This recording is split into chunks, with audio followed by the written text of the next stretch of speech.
Liberté. Broadcasting to the Paradise Island 24 hours a day.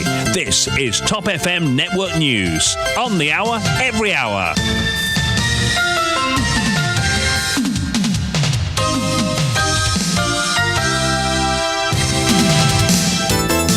Les infos, retrouvons Duchina Pigadou, bonsoir. Bonsoir Yann, bonsoir à tous. Les titres. À la veille de la reprise parlementaire, les membres de la majorité ont défilé au bâtiment du Trésor. Interrogé sur un éventuel départ du gouvernement, Keep Trying, a répondu le Deputy Prime Minister Paul Béranger. Une réunion du bureau politique du MMM prévue cet après-midi. Affaire Yogeshwari Banjan, la piste d'un hors-bord secoue l'enquête. Les recherches en mer se poursuivent. Et pendant ce temps, le docteur Arvind Ramchun, transféré d'Alcatraz, ses avocats dans l'incertitude. Maître Ramavaladen s'inquiète pour sa sécurité. Gaz aménagé, une pénurie artificielle selon le ministre Michael Sikuen. Maurice s'approvisionne surtout aux États-Unis, en Argentine et en Australie. Rodrigue, après les pluies torrentielles, plus de 100 demandes d'assistance, aucune perte de vie humaine à déplorer. Et après plusieurs mois de sécheresse, la pluie soulage enfin Rodrigue et ses réserves d'eau. On fait le point dans ce journal. Et à l'étranger, tension autour de l'Iran. Storm rejette les propos alarmistes de Trump sur l'OTAN.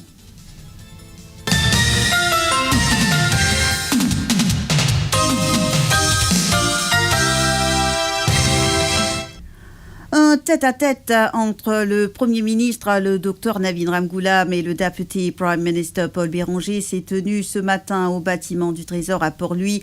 Dans l'après-midi, les députés du MMM ainsi que le numéro 2 du gouvernement et des membres du groupe parlementaire de la majorité du changement se sont également rendus au bâtiment du Trésor à la veille de la reprise des travaux de l'Assemblée nationale prévue ce mardi.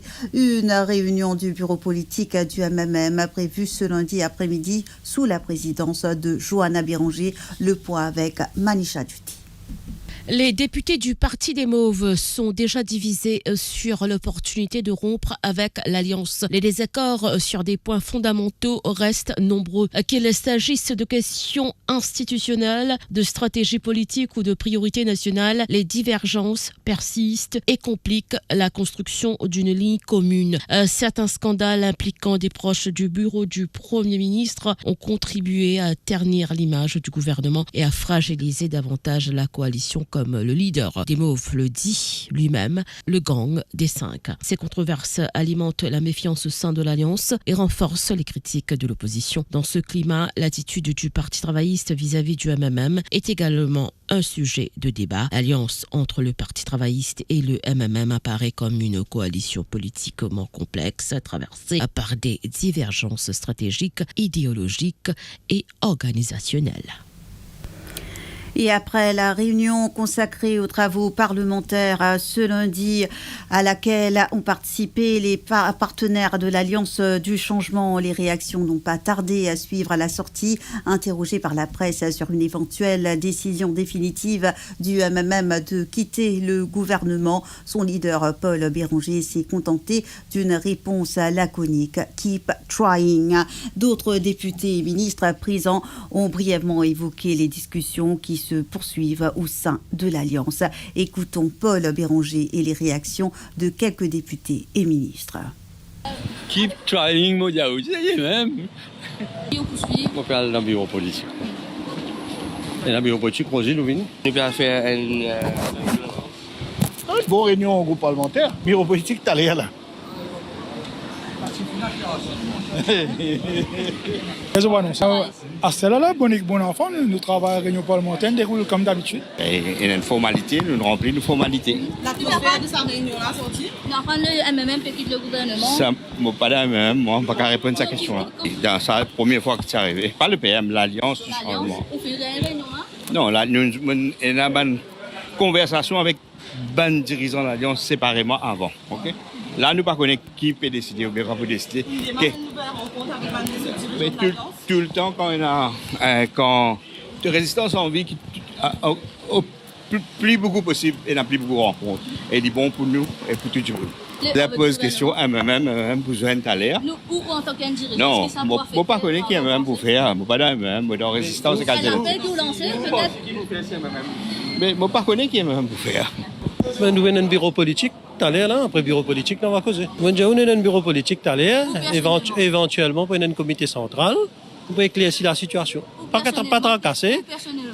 Pas tracasser. Quand nous avons des instances, quand nous finissons une instance, nous pouvons causer. C'est une question. Moi, franchement, laisse les cours des événements dérouler et puis nous sommes capables de commenter après. Et l'enquête sur le meurtre présumé de Yogeshwari Bunjun continue de progresser. Depuis samedi, Top FM a révélé en exclusivité plusieurs éléments qui orientent les investigations menées par la Major Crime Investigation Team. Selon les informations recueillies, l'un des suspects arrêtés samedi aurait reconnu avoir participé à la dissimulation du corps tout en niant toute implication directe dans le meurtre. Aux enquêteurs, il a affirmé que la victime était déjà décédée à son arrivée. Toujours selon sa version des faits, lui et d'autres complices auraient ensuite transporté le corps jusqu'en mer. Le suspect a indiqué aux enquêteurs qu'il aurait navigué près de 2 heures au large des côtes mauriciennes avant de se débarrasser du corps attaché à un lourd rocher. Dans le cadre de cette enquête, le propriétaire du bateau qui aurait servi au transport du corps en mer a été longuement interrogé dimanche soir par les enquêteurs de la MCIT.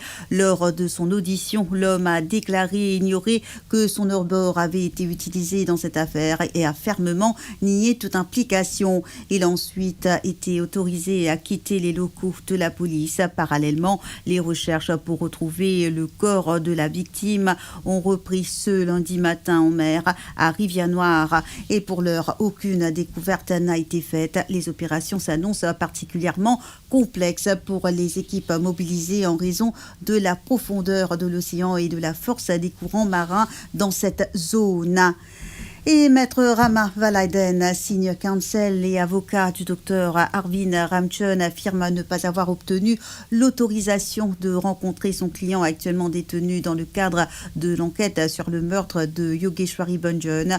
Dans une déclaration consignée ce lundi, l'homme de loi explique s'être présenté vers midi 22 au centre de détention d'Alcatraz, accompagné de son junior counsel, Maître Anup Goudari, afin de s'entretenir avec le docteur Ramchun. Selon Maître Valaiden, les officiers de service lui ont indiqué que toute rencontre devait être autorisée par la Major Crime Investigation Team. Un policier aurait alors contacté la MCIT devant lui et il lui a été signifié qu'aucun entretien n'était possible en raison d'un manque de personnel. Et l'avocat précise que depuis le vendredi 13 mars, malgré plusieurs demandes et lettres officielles, il n'a toujours pas pu rencontrer son client.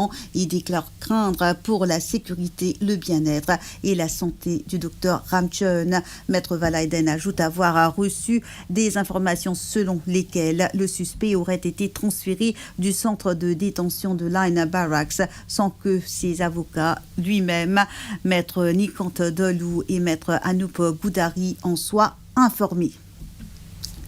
Et alors que certains consommateurs évoquent une possible pénurie de gaz aménagé, le ministre du Commerce, Michael Sikuen, se veut rassurant. Il affirme que les stocks actuels sont suffisants, couvrant environ 1 mois de consommation à Maurice et précise qu'un nouvel arrivage est attendu dans les prochains jours. Selon le ministre Sikuen, la pénurie ressentie par certains consommateurs serait en grande partie artificielle. Face aux inquiétudes, de nombreux Mauriciens ont tendance à acheter plusieurs bonbonnes et à les stocker chez eux, ce qui accentue la pression sur le marché, d'autant plus que les points de distribution ne sont pas autorisés à conserver plus de 150 bonbonnes à la fois.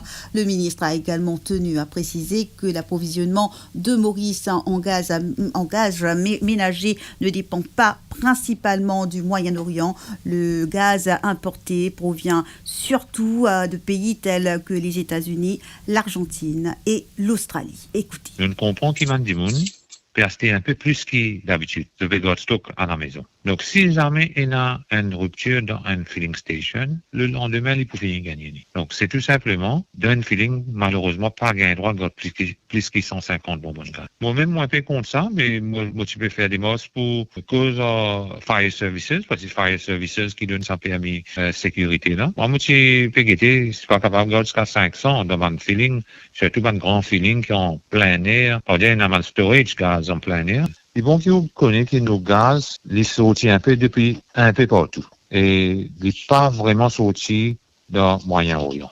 Vous connaissez, nous donnons un contrat à une compagnie, ok?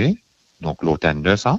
Et il y en a supply depuis plusieurs pays. Il y en a supply depuis l'Amérique. Il y en a supply depuis Argentine, Australie, West Africa, Méditerranée et aussi de l'Europe. Ok? Donc, pour gaz, c'est parmi les produits qui est un peu plus safe pour nous parce que, d'une façon de parler, il n'est pas vraiment sorti des pays Moyen-Orient. Et le dimanche 15 mars, Rodrigue a été frappé par des pluies torrentielles avec 124 mm de précipitations en seulement 24 heures. L'île a subi des inondations majeures, des rivières en crue ont débordé et plusieurs routes ont été submergées, des maisons ont été envahies par l'eau, des véhicules ont été piégés et l'hôpital local a également été touché. Une telle intensité de pluie n'avait pas été observée depuis plus de 30 ans. Le Rodrigues Emergency Operations Command est passé en niveau 3 d'alerte aux alentours de 16 heures. Selon Rilo Ravina, directeur du REOC, les équipes de terrain ont travaillé sans relâche depuis samedi soir avec un déploiement par téléphone et sur le terrain ainsi que la réquisition de matériel lourd pour répondre aux urgences. Le travail de la Special Mobile Force et des autres équipes sur l'île a été particulièrement salué. Rilo Ravina indique que plus de 100 requêtes d'assistance ont déjà été enregistrées. Écoutez. Et je fais l'appel avec un membre de Community Disaster Response Team depuis à partir samedi à minuit. Pour vous dire que depuis samedi, même le mot Lili, nous finissons commencer travail. Même nous pas au terrain, mais le téléphone, nous faisons travail morcé. Ban Special Mobile Force fin monte le coltan. Right? Dimanche, nous venons dimanche, quand les affaires viennent, nous gagnons un message, nous gagnons warning, nous montons le coltan encore, nous sillonnons l'île tient encore un peu tranquille. Tout de suite dans l'après-midi, les affaires sont changées, la mobilisation vient le. Right? Le divisional commander nous montons, nous ouvrons le level free, nous montons, tout nos fichiers montent dans Réo. Moi, le divisional commander, M. Raboud, nous take command of the situation. Quand nous take command of the situation, nous move level free, que tout le monde, tous les stakeholders, nous remercions bien beaucoup, tous les stakeholders, pas tarder pour turn up sur Special Mobile Force, sur la santé, travaux, public infrastructure, ce qui m'a oublié, tous les main stakeholders prennent position. Mon staff, malgré mon staff limité, nous fait un travail formidable. Nous gagnons environ, jusqu'à maintenant, nous gagnons environ 100 requests. Pensons dans l'espace 10 minutes de staff, nous téléphone, nous réussissons travail, ça 100 requests là, maximum travail, nous bousons tout, nous même réquisitionnons avec M. Henri Félicité, nous réquisitionnons Pactopil, à soir la même, nous faisons SMF sillon l'île. Je dis un grand bravo pour SMF, spécialement pour SMF, parce que SMF il reste au terrain pendant une nuit, il sillonne sur l'île là. C'est un gros travail qui Réo fin faire. Et jusqu'à maintenant, grand matin, mon bureau là, nous encore dire tout un request qui reste pending. Request peut venir au request. Et c'est moi pour vous dire que, fort heureusement, nous pas fini non blessé, nous pas fini non perte de vie, c'est ça qui est important. Quand nous faisons un constat de la situation, le nord finit affecté beaucoup. Pour Mathurin, finit affecté beaucoup. De l'eau montée, finit beaucoup d'heures pour Mathurin. Après, en général, pas tout. Et après plusieurs mois de sécheresse, la pluie fait enfin son retour à Rodrigue, apportant un réel soulagement aux habitants confrontés depuis longtemps à une pénurie d'eau. Beaucoup évoquent ce retour des précipitations comme un véritable réconfort. Compte rendu de Jeff Milazar avec les commentaires de Mélissa Rachel.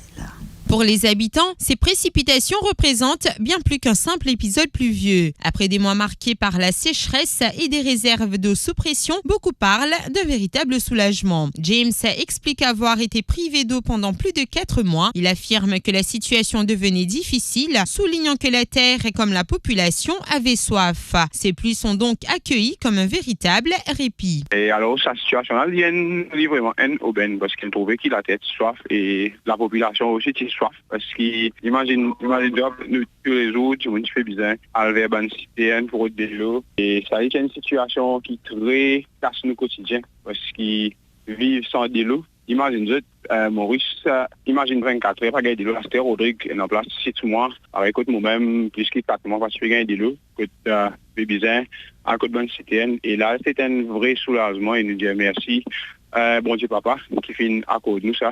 Et nous accueillons ça la pluie là très favorablement. Et remplit nous une nappe phréatique, et qui nous une dame les remplit et qui nous capable de l'eau au moins même une fois par mois, soulage nous. Même sentiment de satisfaction chez Julienne. Malgré les fortes averses qui limitaient les déplacements, elle estime que cette pluie est essentielle pour recharger les nappes phréatiques et permettre notamment la régénération des forages. Très grande joie pour nous parce que nous faisons ça au lieu de l'eau, c'est un mari problème, et tout le monde s'est gagné fait cette chose, et nous la pompe en panne. De là, quand nous faisons de l'eau, pas avec un saut de l'eau même, seulement énorme. Gros la pluie et que mon est important aussi pour nous régénérer aussi. De son côté, Noël parle lui aussi d'un moment de soulagement pour la population rodriguaise après plusieurs mois d'inquiétude liés au manque d'eau. Donc toute la population peut gagner une occasion, peut gagner un petit lot. Comme à Rodrigue, nous culture, c'est tout le monde a un bassin côté, un bassin minimum, oui, de mètres cubes. Donc tout le monde peut gagner l'occasion de payer dans la santé de l'eau. Et donc, le père Rodrigue, c'est une offre de soulagement qui est dans Rodrigue actuellement. Il y a une grosse joie dans Rodrigue. Et à suivre l'actualité internationale. L'info sur Top FM, c'est complet, factuel et crédible. Top FM, écoutez la différence.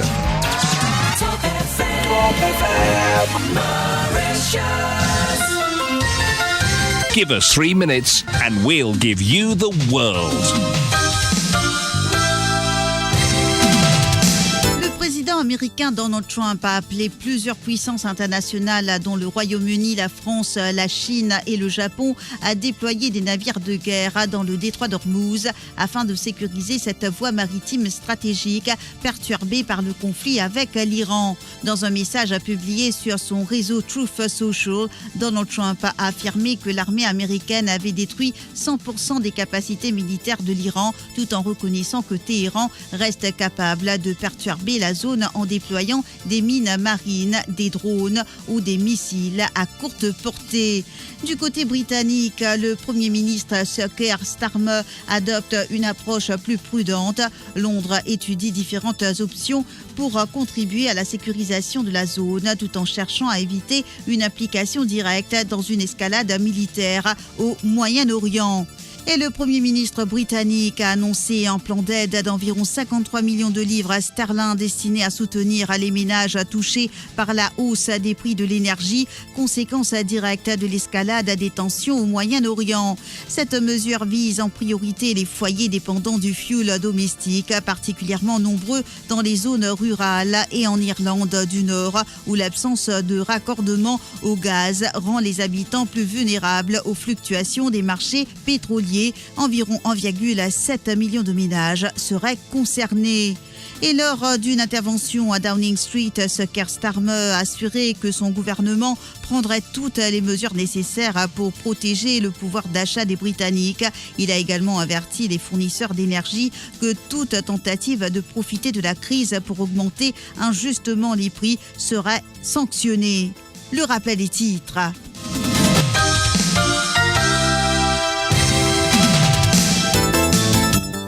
À la veille de la reprise parlementaire, les membres de la majorité ont défilé au bâtiment du Trésor.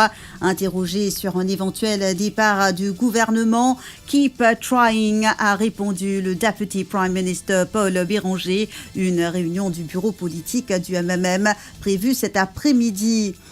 Affaire Yogeshwari Bunjan, la piste d'un hors-bord secoue l'enquête. Les recherches en mer se poursuivent. Pendant ce temps, le docteur Orvin Ramchun, transféré d'Alcatraz, ses avocats dans l'incertitude. Maître Ramavaladen s'inquiète pour sa sécurité. Gaz aménagé, une pénurie artificielle selon le ministre Michael Sikuen. Maurice s'approvisionne surtout aux États-Unis, en Argentine et en Australie. Rodrigue, après les pluies torrentielles, plus de 100 demandes d'assistance, aucune perte de vie humaine à déplorer. Et après plusieurs mois de sécheresse, la pluie soulage enfin Rodrigue et ses réserves d'eau. On a pu faire le point dans ce journal. Et à l'étranger, tension autour de l'Iran. Stormer rejette les propos alarmistes de Trump sur l'OTAN. Et c'est ici que prend fin cette édition. Merci de l'avoir suivi. À suivre l'actualité sportive présentée par Nivesh Narayanan.